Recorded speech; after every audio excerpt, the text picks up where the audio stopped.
of this group and kill all its fighters. The importance of this operation comes as we are trying to choke the terrorists in eastern Ghouta. But the Free Syrian Army tells a very different story. They say rebel fighters were escorting civilians that needed medical attention from a besieged area. Dozens were killed and lost. Government forces spotted FSA fighters with civilians trying to get out of the besieged Damascus countryside.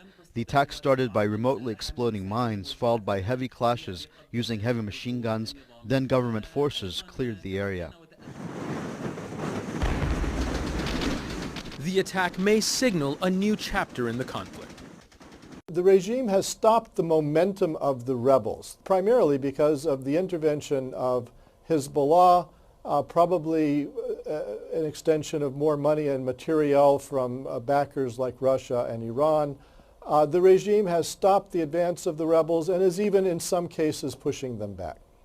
While the fighting around the capital is far from over, this attack stands out as probably one of the deadliest in Syria's 3 years of civil war. Zain Basravi, Al Jazeera. Supporting the rebels is one thing, though, but putting spokes in Assad's wheels is another. America's been demanding Iraq search Syria-bound planes for weapons, going so far as to call on it to ground all passing jets. But to Washington's dismay, Baghdad hasn't been all that enthusiastic. RT's Marina Portnaya reports. As the Syrian government struggles to stay in power, fighting against rebels backed by the West, America is also attempting to suffocate the alleged weapons flying into Damascus. Washington accuses Iran of being the key arms supplier to Assad forces. And to stop the transfer, the U.S. is now reportedly demanding that Baghdad inspect planes flying from Iran over its airspace into Syria. The American government, unfortunately, has had very strong rule over Iraq and many other countries. This is just one more example. The amazing thing is that the American government is saying that they can control flights over countries and force airplanes to land. By doing so, the U.S. has created something of a paradox, forcing Iraq to prevent Iran from dealing with Syria. By bringing up this issue of so-called weapons supplies, it's just another way to pressure the Baghdad regime. The United States feels that since it invested blood and treasure in terms of overthrowing Saddam Hussein, that it has the right, if not the obligation, to then order the internal affairs of the Baghdad regime. Obviously, al-Maliki objects to this kind of approach, and I dare say that the Iraqi people object to that approach as well. Unnamed U.S. officials have complained that Baghdad is not doing enough to cooperate with Washington's demands. Since September, Iraq has only managed to allegedly inspect 2 Iranian planes. Baghdad does not have an air force, and grounding planes is proving too costly, as they must be refueled after each check. Recently, Iraq made it clear that it is not willing to march to the beat of America's drum. In an interview with the New York Times, Iraq's Minister of Transportation said, quote, "We are an independent country and our stance is clear. We will search whichever plane we want, whenever we want. We will not take orders." With Iraqi Prime Minister Nouri al-Maliki and telling him to stop letting Iran fly aircraft full of weapons over Iraq and into Syria. Secretary Kerry. We had a very spirited discussion on the subject of the overflights.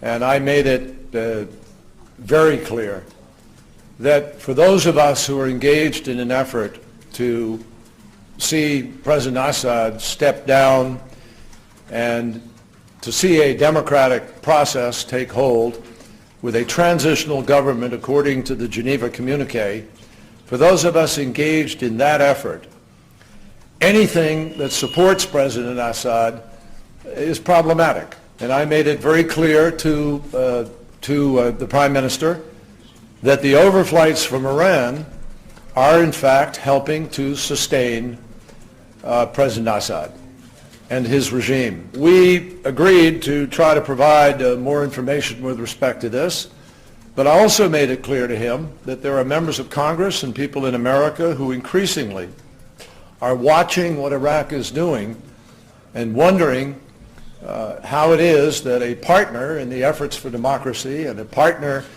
for whom Americans feel they have tried so hard to be helpful, how that country can be in fact doing something that makes it more difficult to achieve our common goals. Correspondent Leland Vittert has the evidence.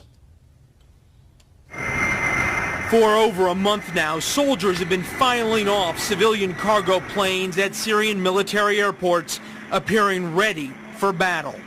Western intelligence sources tell Fox News the men are Iranian Revolutionary Guard troops coming to help President Bashar Assad in Syria's long civil war. Iran has exploited the recent lack of media attention on Syria to significantly ramp up its flights, often sending tons of ammunition, weapons, and equipment multiple times a week. Once again, the planes are flying via Iraqi airspace. After a previous Fox report on the resupply flights, the U.S. put pressure on Iraq and the flight stopped. Now they are in the air again. Iraq says it's inspecting the planes for military hardware, but sources say the inspection is done on the return flight when the plane is empty to appease the U.S., yet keep the flights going. It couldn't come at a more important time. 18 months into the civil war, defections from the Syrian army mean that President Assad has less well-trained men. Recent rebel takeovers of Syrian army warehouses have robbed Assad soldiers of equipment, and the army is running low on ammunition. While diplomatic pressure from the United States is the only thing that can stop Iran's arms shipments via Iraqi airspace, here in Israel they take a more proactive approach. Last month, the Jewish state reportedly bombed an Iranian-owned weapons facility in Sudan. Sources say it was used by Iran to store rockets before shipping